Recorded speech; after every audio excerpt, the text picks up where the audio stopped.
let me start recording.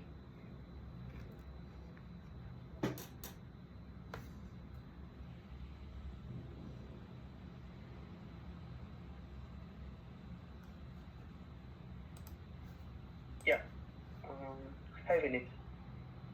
Hello. So this is Balamurugan here. So I have around 16 years of experience into UI technology, and initial 6 years are into game development, and after that I was into purely into UI development. So for last 10 years I'm into UI development with multiple frameworks like EXJS, Angular, and plain JavaScript. So more strong over plain JavaScript. Okay. So these are my basic technology wise. And recently, for last 3 years, I was like leading a team with technical support for them, and I also used to do architectural work like contributing towards the serverless architecture, where all modules used to use as supporting for the common libraries and other things like that. So this is my overall picture of myself. So I think it will be helpful for you to start with that. Can we have a small introduction about yourself? Yes, so overall 14 years of experience I have.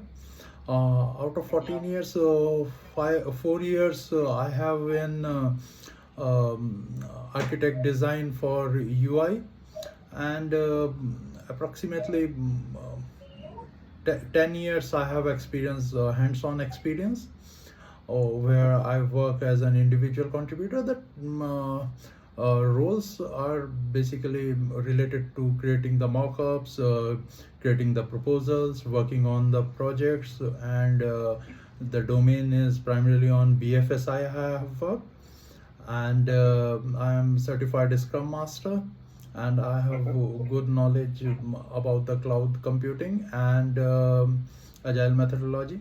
The technical stack I possess is React.js, Angular, and HTML, CSS. Apart from this, the Node.js I have worked with.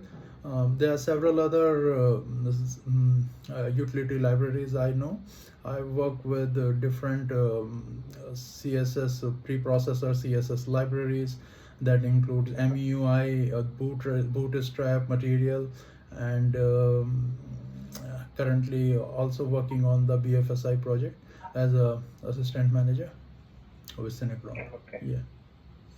Okay. So basically, your day-to-day activities will be more towards coding or more towards management. How it is your how the UI architectural level you used to contribute. So the sole responsibility is setting up the guidelines, and creating a better user experience for the end user, and lots of POCs I have created in recent past, and project wise it is like 30-40% I'm contributing towards the code, and 60% towards the rest of the works. That includes the code reviews, the performance monitoring, any add-ons I wish to give the value adds to the company, and collaborating among different teams where designers are there, business analysts are there, product manager, and the backend team. So harmony should be there among different teams. So I'm the responsible guy for that purpose as well. Okay. Um, so you also used to have 30 to 40% of hands-on, right? Oh yes. So towards architecture, what is the main contribution you have done for like this is the part I have contributed. So what can I do? What can you tell like in a deeper way? Okay, so I have created our own wrappers. The libraries, I have created a wrapper on Material UI. I have created those things.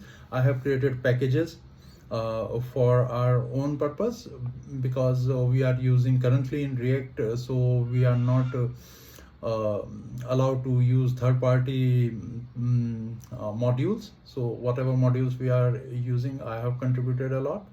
That starts from the And apart from that, the um, these things are thing, and the most challenging part is the performance thing, especially with the gaming website, not with the BFSI, but yes, the performance matters a lot in gaming websites. So gaming applications, so I work and improve the performance technically. So this is I had done in recent time. Okay. So how you will scale the performance? I mean, how will you scale? How will you actually identify there is a performance issue, or what are the criteria, or what are the points you will tell that because of this platform is slow or platform is this? What are the key points you used to take? Okay, so first of all, we need to figure out that the application is slow. That can be either with the parameters set by the SOW and by the old applications. So we must match, at least match at par the already set standards. We cannot go beyond that. And the second thing, how the application is loading, how the user is interacting, and how intuitive and flawless the application going through while browsing the application. So those things will, and how to monitor, there are several tools that starts from SonarQube. The dev tools are there, Lighthouse is there. We can take the heap shots, snapshots as well with the help of dev tool, although it is a bit critical and time consuming to figure out what are the memory leaks we are going through. So this is one phase, but there are several other bits and pieces we need to connect, because it is not always our problem, a UI problem. Many times the server and the hardware is not expected working as expected. So those can be a reason. Okay. So client is saying that the performance is not good, but for you it looks like it's to the market level or something like that. So how we are going to explain to clients saying that this is the situation, or how you are going to convince uh, client in this situation? So for that, there are several environments we do create: a dev environment, the QA, the UAT, and of course the prod. So I will ask in production, what are the specific timings? Is it just a spike we are getting, and during that spike we are going slow? Or is it throughout the 24 by 7 it is slow? So if it is slow, if it is slow during the peak hours, of course the hardware we need to install to speed up. But if it is throughout slow on different environments, including UAT and QA as well, then we have to debug what are the causes we are having. The pinpoint we need to ask, because it is again we need to ask several questions from the client. What are the issues, in which segment, in which area you need to look enhancement from our side, and if it is as expected, or if we are following the SOW. No, so we are fine, and it is not always the client is right, but we need to check the contract sheet as well. Okay. So even you are able to identify that there are some delay in your thing. So what are the steps you are going to take to resolve that? So we need to check how the okay, in granular level, if you are asking me. So we need to check how the different applications are talking to each other, and in a specific application, how we are loading the different dependencies. So we can use some lazy loading or something, or to speed up, or we can load the uh, assets which are not required maybe in later phase, rather than loading everything. So this is again, as I said earlier, I need to know which phase, just the home page loading, initial loading, or landing page, or why. So we need to check where we are getting that. There could be a memory leak, a browser may cache due to that. So it may lead to that, so we need to check. And of course the QA team is there to assist us, and most of the time QA figure out that this is the area you need to look into it. And we do that because they have different machines, different browsers the QA is equipped with. So different team synchronization is also required. Okay. Okay, so basically, okay, a particular module is coming to you. It has to start from the scratch. So in that case, what are the initial, it is already told that you're going to do with this technology and all. But at the initial phase of step, what are the things you're going to consider to start with it, the project? There is something going to happen, and you have given all with the technologies and everything, and how you are going to initiate and boost up the product. Boost up the process. Okay, so okay, I believe I would have asked several other questions, but okay, let's make it short.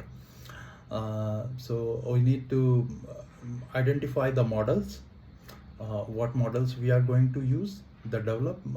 If it is a module, like we need to publish a package and install it as a dependency, then we need to create a package. And apart from those models, we need to create a wrapper and pass the dependencies in it, and we need to keep it as flexible as we can, so that there should be no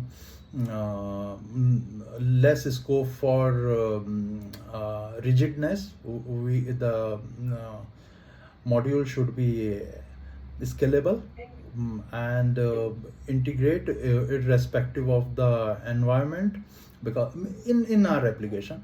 And if we are going to work with that module in different projects, so because that is a dependency, just a dependency, so we may need to ask, okay, but this different project, so scope of that module, we need to identify what type of dependencies we may catch, and how we are going to pass in terms of, let's say, attribute, or in terms of parameter, or in terms of env variables, environment base. So on those base things, we have to catch the errors as well. And it has catch all the errors whatever we may think about it, that okay, these are the invalid inputs a user can fill. And we need to make a progress like this. Okay, so you were telling that you will be exporting the modules and you'll be getting a separate library for it, right? So why we need a separate library? Why can't we go with some other approach? What is the necessity for a common library? So the common library is not the library is not the exact word I use. I use module, and module should be scalable and extensible enough to use by other available projects as well. So that is the purpose. Otherwise, we can create a thing in our project, and just like a service or some common utility function, we can create something like that and pass it to our project. But that is not the whole idea. I think you asked the question about the package. Right. So the module has to be created for that, and we need to pass it in package JSON, so that the package JSON will read all the dependencies and install it. So we can use it as a CDN, or we need to host it somewhere and pass it to our project. So but it is just because we may need it in future for other projects as well. So that is why we need to create a wrapper which address all the required inputs. Okay, so what are the standards you will follow for the product? So what are the things you will recommend to your team? So product, yes sir, it is very big thing. You ask in a single line. Yeah. See, Yes. everyone will be having their own priorities, right? So I know it's a very vast thing, but everyone has their area of focus, what they want to do. So I just want to understand from your point of view. So, few things I can tell you: the setting up the UI guidelines, the assets that could be in Figma or anything, and creating and choose the right framework or the library for progressing in the project. So so before that we need to create few POCs so that there should be no bottleneck in future, and try to maintain as much as code review in the initial phase so that the team will adapt that culture, and henceforth you don't have to bother about the substandard code quality. There are several other tools are intact in this process, like SonarCube is very fantastic tool. I do use a lot. And once the team is done with those changes, and they are adapting the kind of nature we are using, it is always good to maintain the quality, code quality. And once the code quality is good, your library, your framework is right, then you will handle rest of the things in future. So that is the main thing. Apart from there are several other things, like the approach, how you are going to work with the mobile first approach, or the it is just a website. So again, lots of questionnaire will raise. Hmm. Okay. Okay. So how many size of team you've handled? So I have handled from 5 to 15 people team size. Okay. Fine then. So, okay, there is a situation getting raised. Say, for example, your team people are having some conflicts. How you will solve over that? So, my way of resolving is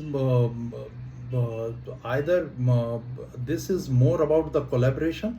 People have to understand their responsibilities, and if the conflict is there, I need to check and talk to them individually and try to ask them, we are going to work for a project, not for our personal interest.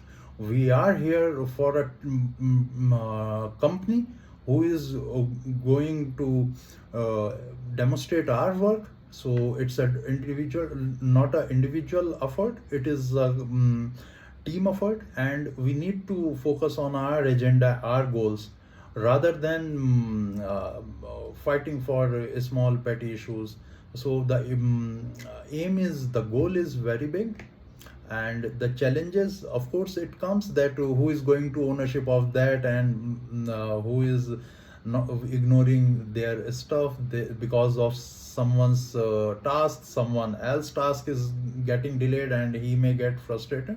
So those things happen. So you need to look into it and resolve it. If someone is lagging behind, so just support him with additional resource, or ask him to do something which is good in terms of number of hours, if he can spend, if he is actually stuck, so try to look into it. If you can propose something in that area, so you need to resolve, and those are the only issues. Most of the time I found the clash of responsibilities. Okay. Okay. Fine. So, coming to architectural thing, right? So basically, as a architect, right? Um, Say for example, there is already a system, a new feature. Say for example, login feature is coming into the consideration. So in this thing, what are the okay? Let me frame it in another way. Uh, so uh, login module is coming to develop. Hmm. So they are giving one line statement. We should have a login statement. So how we are going to develop this one line statement into a recommend type of thing. So what are the things? I mean, what are the stories you will create? Like how many people? No need people not recommend, but how many stories you will create what are the stories will take which things like that. I mean, breaking down the system. Right, got it. So the user stories will be broken down initially based on the MVP, because login is a process which evolves in every sprint. So it may take a few sprints to come into actual working shape and or the desired shape. There may be Right. two factor authentication that is client is expecting. There might be a captcha there. There can be single sign on. So it depends. So it is depending upon those things. But as I said, let's keep it short. The UI will be there first of all, and UI in multiple phases. So according to MVP, if it is just a couple of box with a reset and or leave it reset, just login button. Reset we may take it in next sprint. So sprint wise we need to create, and same with the mockup. So first sprint we need this mockup, then second the forget password and reset password, something like this we can come up. And in third sprint, so sprint wise we need, or the priority wise, we, and if you have to choose it, just put it in everything in backlog. You need to create a story based on the UI, based on the front end integration. The backend team is also, we need to look into it, how far they have come across. And this is, and there must be some scope for the QA. So everyone will have their story according to their MVPs. But yeah, initially in backlog we can park everything based on these chunks. As I said, the forget password can be a different story, but depending upon features, how many features, single sign-on can be there, or the two-way of authentication. So. Okay, so for authentication, what third-party tool, or what will be your approach for that? So authentication process. yes, we normally use token, JWT token, or any token will work. Auth bearer token mostly I have used. And so we need to persist that token in our application. Application should be wrapped, and the role based could be there. So in Angular it could be guard, and so we need to check if it is role based or access to all. And apart from this,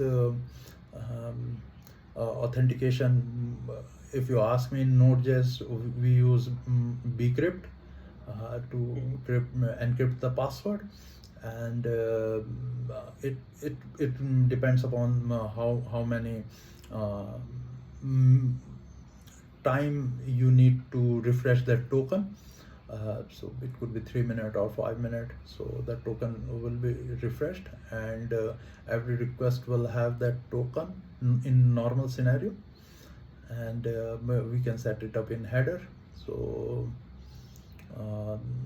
this is how we progress. So every request will have that header. Yeah.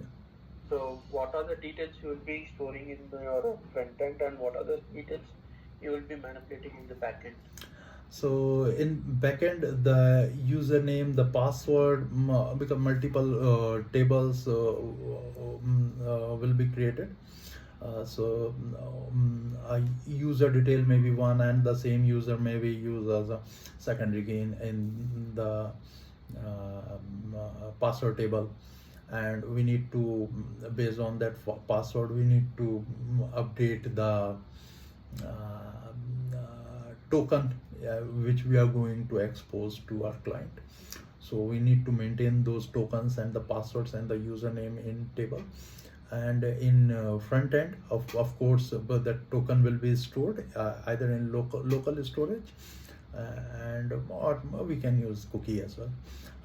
But local storage is fine if the same server is there. If different, then we'll go for the cookies. Then that is as simple as that. And uh,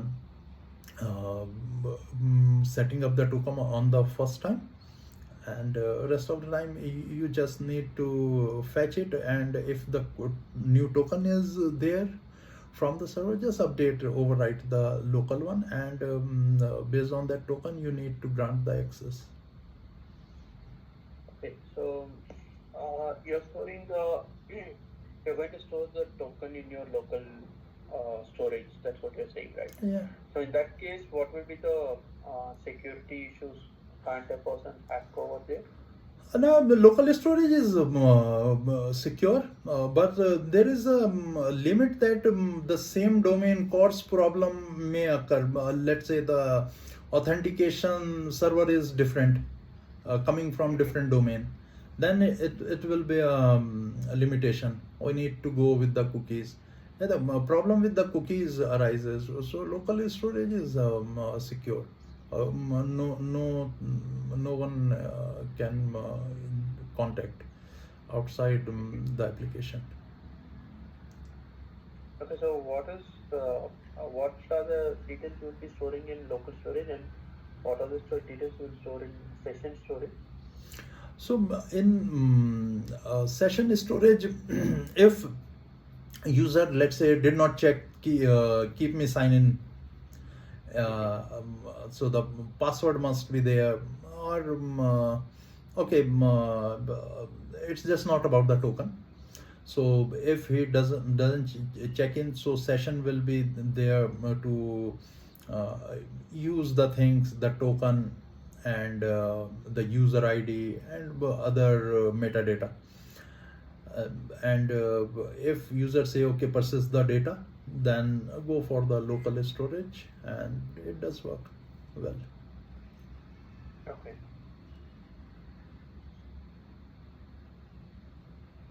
Okay, so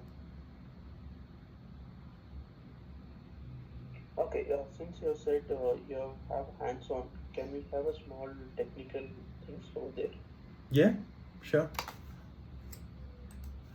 Can you share your screen? Yeah. Whatever IDs will do the basic thing in JavaScript. Again, I can use the browser, or Yeah, whatever it is yeah, visible okay, for you. okay, that's fine. So yeah, um, Yeah, tell me, sir. just give you a small.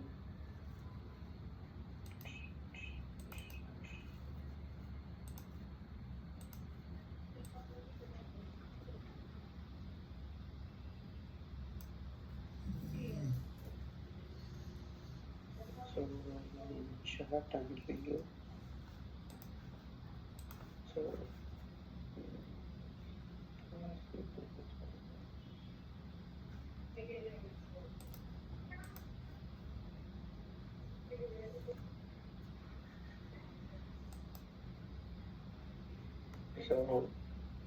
so basically, since you're more than 12 plus, I hasn't asked you any technical things. So you just evaluate with this. So we need to make string valid or invalid based on the phrases what we are adding over there. Mm-hmm.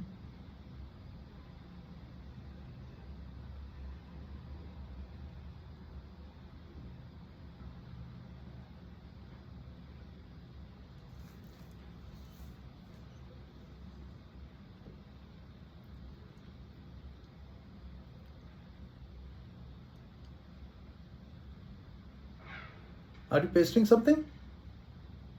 No. You want to write a small program to validate this particular string. This will be like an input string for you, Okay. and you need to write a small program to find out if it is a valid string or invalid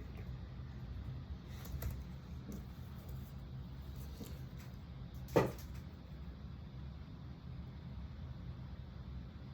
Okay. Uh,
Key object cannot hold the string.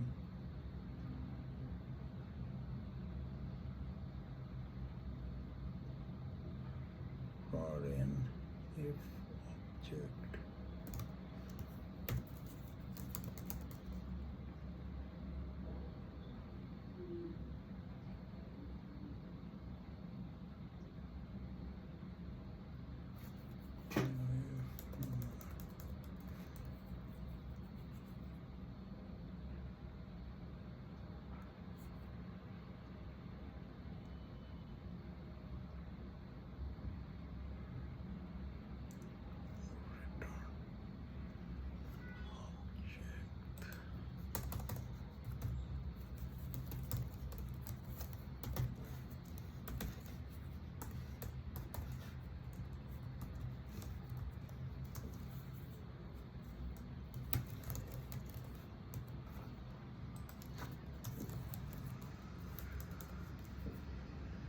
Status invalid.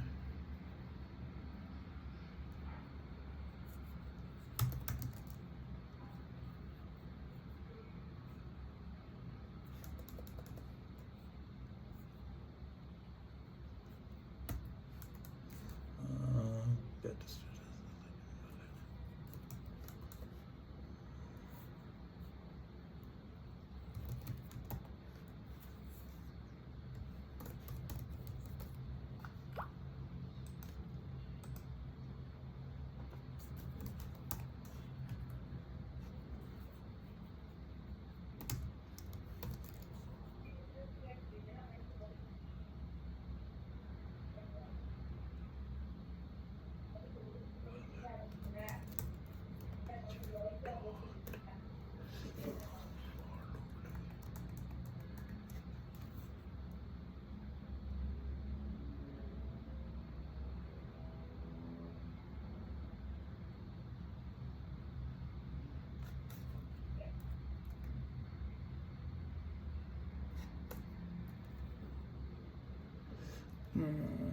This will be invalid syntax.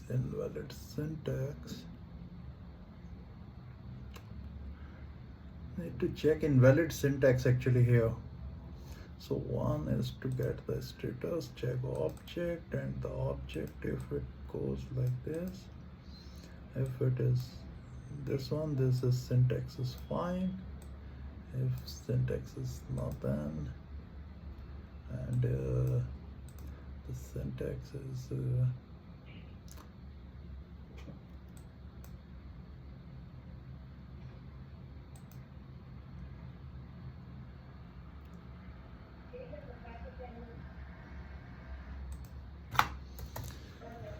okay, try.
Return क्यों कराना, इसे lock करवा देते हैं.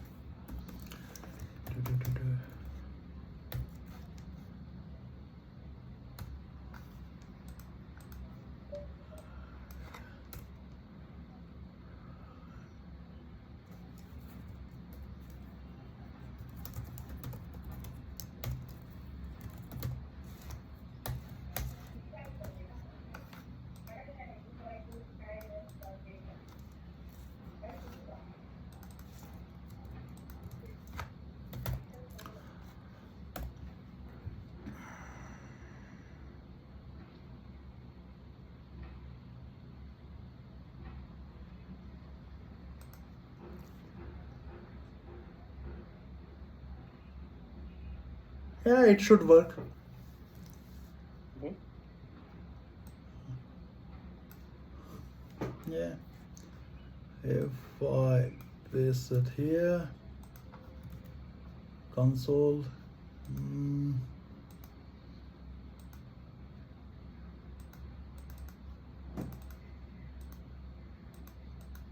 yeah.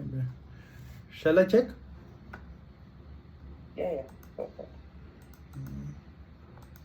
Error unexpected. Why they are giving this error?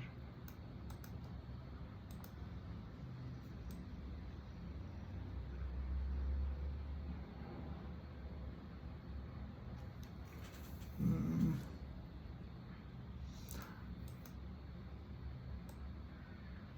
Copy.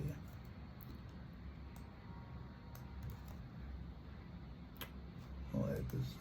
So some syntax error is there, but this is invalid. Okay. Yeah. Copy. This should work. Okay. Why it is saying like this? But something like this should work. I don't know why this unexpected token is coming. Yeah, the reference error will be catch here, or the syntax error we need to catch.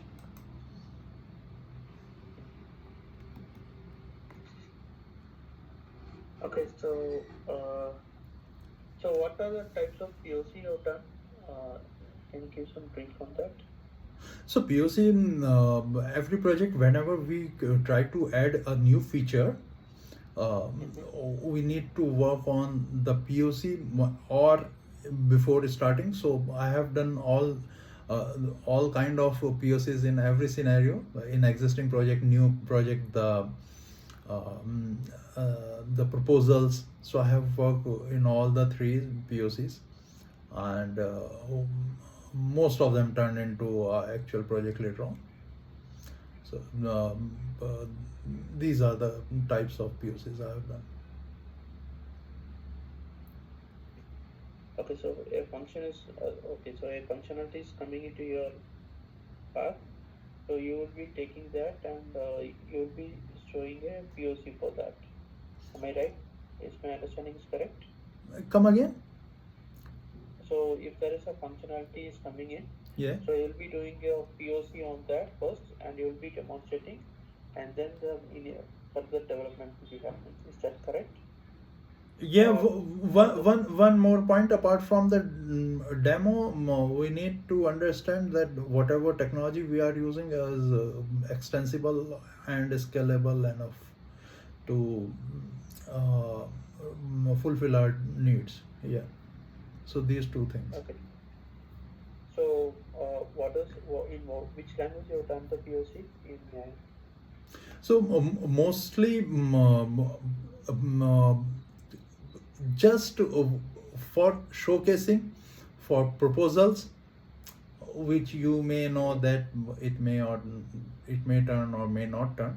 So for that, the technology can be vanilla JavaScript, but if you know that it can go into the actual project, then you have to work either on some framework or library, Angular, React, anything. Okay, so you have done most of the POCs in Yeah. JavaScript then. Yeah, JavaScript and this React and Angular, these three things. Okay, so what was the last POC you have given? Last In which POC, year? we have done 2 months back. Then a new feature was there. We have to showcase it to the existing client and take the proposal further, and they agreed upon, and we started the work on that. Okay.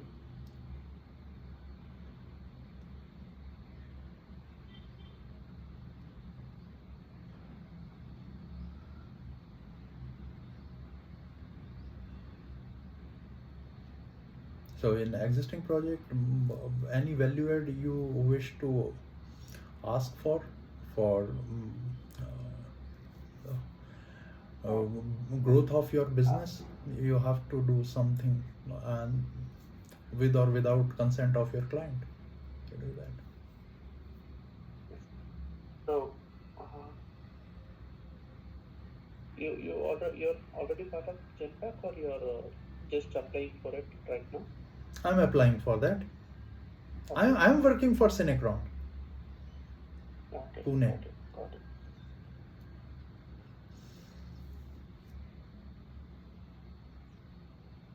Okay. Go on. Okay. Let's do it from technical managing it. So, what are the difference between HDL and LLD? So HLD is high level design which constitute your overall architecture, uh, and that is mainly about not about the micro things, but a bigger picture where most of the things like how the teams are going to collaborate, how their teams, like the infrastructure might be in place. And HLD is all about what to do, and LLD is all about how to do. So in a LLD, it could be how the things in UI are going to work, and specific in uh, one framework, let's say Angular, how things are going to work in Angular. So LLD is more about those things, the micro things, and LLD is about what we are going to achieve. So so this is the main difference. Okay. Okay. So, in your resume, I can see like micro front-end application development. So, what is that? What you have done for Yes, micro? so this is one of the architecture which is very much trending, and people do adapt it for its flexibility. It allows us to create multiple apps, and every app will be talking to each other. Webpack is the main key we are using in our existing project, and Webpack allows us to create a integrate the module federated plugin, and inside that plugin we need to pass all the working projects, and those projects can share their state, their properties to different applications. So it is handy if you have a big organization and you need to talk to different services, different UIs you need to integrate. That is a good point to start with. Mm-hmm. So, what is micro front-end and what is microservice? So microservice is completely different thing. So it is how we are developing our APIs, so that if one API stops working, so rest of the things are working for us. And that is something which we achieve via RESTful API normally. And so they are not depending upon each other in micro API. So if login API is working and let's say dashboard API is not working, at least the user can log in and see, okay, this dashboard API is down. So the whole application will not disappear. But micro app is, let's say your footer application is coming from different application, and you need to deploy that footer application in multiple application across the organization, because the footer is something which holds a small thing like copyright or useful links to navigate. It is better to create in micro app and share across the organization, so every project can consume it, but they have to be module federated in order to support that. Okay, but footer, it can be just a common library, right? Why we need to go for a micro front-end over there? So I'm saying it is not a static asset. So there might be chances that you need to upgrade your policies. So in that case, you have to update the package and everything rather than updating through some AEM or some content management system is in place. Then how will you do that? It is now. If it is static, then there is no need to create that thing. Again, lots of if buts are there. Mhm. Okay. Okay. So what is event loop? Event loop, there are several operations are happening in JavaScript by default. Most of them are asynchronous. That is a problem. If we don't have a event loop, browser supports them. JavaScript supports them. So in event loop, asynchronous request can be keep inside uh, uh, that heap, and from that heap the event loop will set the priorities. So whatever comes first, it goes first, let's say. And we have set timeout or asynchronous operations such as fetching the data. XML HTTP is there, so we need to set the priorities. So event loop helps us to trigger those application at the right time. Mhm. Yeah, callback is there.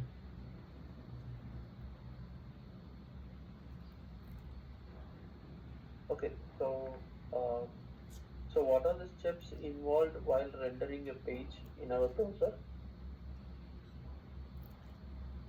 What are the Steps. Okay, what are the steps while rendering in the browser? Okay, so it starts with the initial load. You need to load lots of dependencies. It starts from the index.html, the header. Header may consist the CSS, static assets, the scripts, and once those things are loaded, then parsing will happen. Once the parsing is happen, then only the rendering will come into the picture, and rendering starts from the header and ends to the body. So this is in layman language, I can say this is how it works. Okay.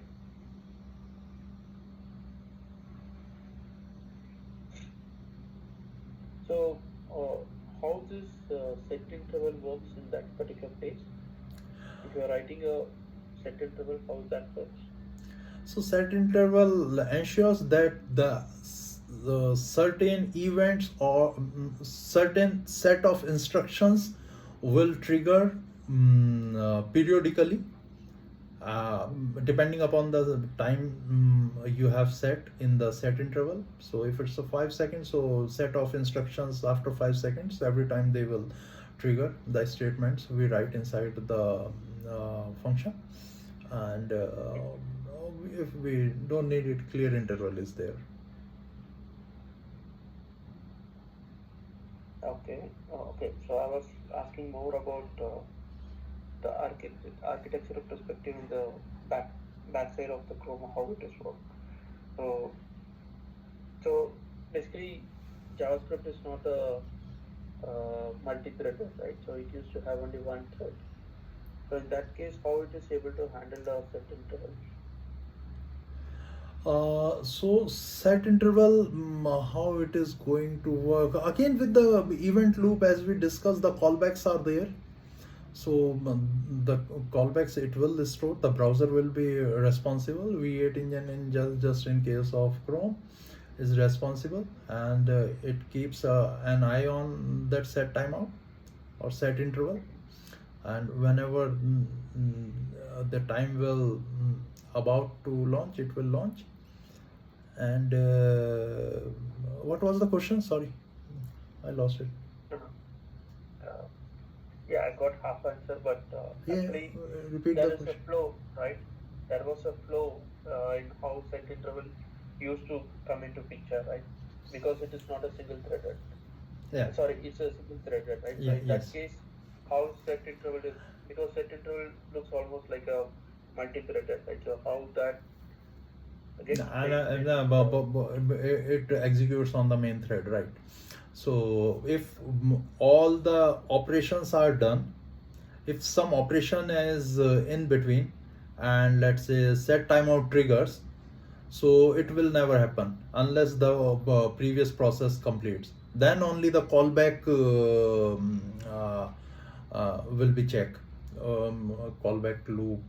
Yeah. So the place where all the callback events are placed inside the event loop.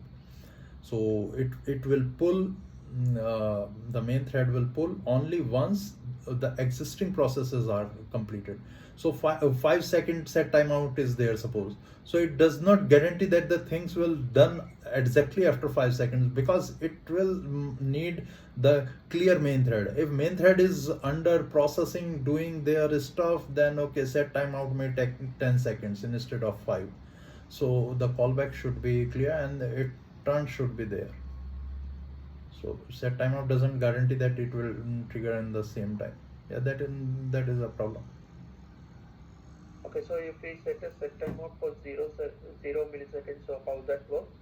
Nah, it doesn't trigger immediately. So whatever statements are there, those will trigger. So, but yes, in asynchronous events, it will trigger as soon as everything the control it gets the control.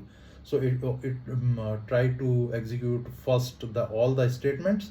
I'm not talking about the request or the other side timeout or anything. Once all the statements, if loop, for loop, everything is run, then only the set timeout will trigger. Zero set timeout.